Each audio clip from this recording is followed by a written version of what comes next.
एक से ज़्यादा साथी के साथ संबंध बनाने की वजह से महिला की योनि खुल सकती है और इसके बारे में जो पुरुष संबंध बना रहे हैं उसको पता लग सकता है। आज की वीडियो में इस चीज़ के बारे में प्रॉपर्ली डिस्कशन करेंगे साइंस के अकॉर्डिंग, ठीक है। सबसे पहले जिस अंग के बारे में बात की जा रही है योनि, उसके बारे में थोड़ा सा डिस्कस करना चाहूँगी मैं कि जो योनि होती है वो एक ऐसा अंग होता है जो कि इलास्टिक होता है, मतलब रबर टाइप होता है कि वो उसके जो मसल्स होते हैं वो अपने आप को खोल सकते हैं जब ज़रूरत पड़े और वापस शेप में आ सकते हैं रबड़ की तरह। और ये चीज़ें बेसिकली किस लिए हुई है या फिर वो एक स्पेशल ऑर्गन क्यों है, क्योंकि जब भी बच्चे का जन्म होता है तो जो माँ है उसकी योनि को बहुत ज़्यादा मात्रा में खुलना पड़ता है उसके लिए, तो इसीलिए ये स्पेशल नेचर जो हमारी बॉडी का है इस अंग का, ठीक है। ये चीज़ यहाँ से क्लियर हो जाती है कि इलास्टिसिटी तो है, मतलब खुला बंद होने वाली बात तो बिल्कुल सही है,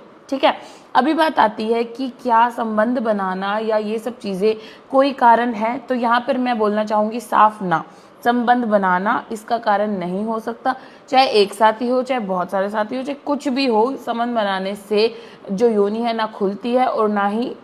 छोटी होती है साइज में, ऐसा कुछ भी नहीं होता, ठीक है। अभी बात आती है कि ये क्वेश्चन फिर आया कैसे, या फिर किसी पुरुष को पता ही लगा होगा जो जिसने ये चीज़ें, ये अफवाहें फैलाई हैं कि उसको पता लगा है कि संबंध बनाते हुए जो महिला है उसकी योनि खुली हुई है या कुछ भी है, और उसने ये बातें बोली कि बहुत सारे साथी या कुछ भी है ना। तो ये बात आई कहाँ से, ये बात कहाँ से आई उसका भी साइंटिफिक बेसिस मैं आपको बताती हूँ कि जब भी एक महिला संबंध बनाती है किसी पुरुष के साथ, जब वो उस चीज़ में इंटरेस्टेड नहीं होती जितने टाइम तक, या प्रॉपरली इंटरेस्टेड नहीं है, तो उसकी जो योनि है वो बंद ही रहेगी, ठीक है, क्योंकि उसके अंदर हार्मोनल रश नहीं हो रहा। वहाँ से जो निकलना चाहिए डिस्चार्ज पार्ट से, जब ये इच्छा मन में आती है करने की या ये सब चीज़ों की, जो हार्मोनल रश होता है वो होता है तो निकलता है, वो डिस्चार्ज नहीं निकलता तब तक जो मसल्स है उन पर भी कोई असर नहीं है और वहाँ पर गीलापन भी महसूस नहीं होता, सूखा सूखा रहता है, ठीक है। लेकिन जब एक महिला उस चीज़ में इंटरेस्टेड है, वो वहाँ पर मौजूद है, वो करना चाह रही है, या फिर उसकी बॉडी जो है वो भी हॉर्मोन्स के अंदर बदलाव कर रही है उसकी वजह से, तो क्या होगा, डिस्चार्ज भी निकलेगा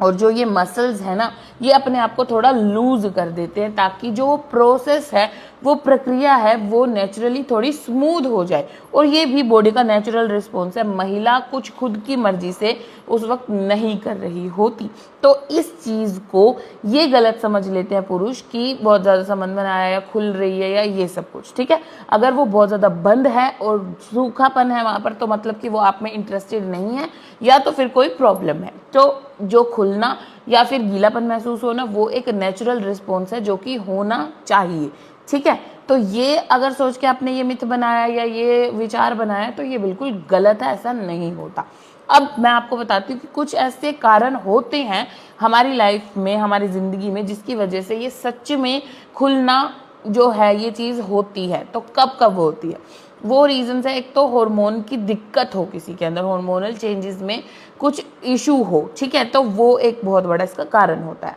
ओके। उसके अलावा जो कारण होता है वो होता है एज, मतलब जैसे जैसे महिला की एज बड़ी होती जाती है, अभी एज से तो जैसे झुर्रियाँ पड़ जाती है, हमारे ये वाले जो मसल्स है या जो भी मैं कहूँ है ना, चीक्स है, ये सब कुछ है, तो ये भी ढीले हो जाते हैं, हर एक पार्ट में लूजनेस आ जाती है, इलास्टिसिटी कम हो जाती है। तो सेम है, वो भी एक बॉडी का ऑर्गन है, तो उसमें भी ये चीज़ें हो जाती है, ठीक है, एज के अकॉर्डिंग। उसके अलावा कब होती है, जब एक माँ बच्चे को जन्म देती है तब, क्योंकि वो एक ऐसा टाइम होता है जब ये बहुत ज़्यादा खुलने वाली चीज़ होती है शरीर के अंदर, ओके। तो उस वजह से जो खुलना है वो जायज़ है, वो होता है। लेकिन इनमें से कोई भी कंडीशन ऐसी नहीं है जिसमें खुल गई और वापस अपनी शेप में नहीं आ सकती, क्योंकि मैंने आपको बताया कि वो रबड़ जैसी है। तो जो भी एक्सरसाइजेज वहाँ के लिए बनी है वो सब कुछ करके, और अगर कोई हार्मोन वगैरह की दिक्कत है उसको ठीक करके, तो ये चीज़ें वापस नॉर्मल की जा सकती हैं बहुत हद तक, ठीक है। तो अगर इस चीज़ से रिलेटेड आपका कोई मिथ था तो होप सो कि मैं क्लियर कर पाई होंगी।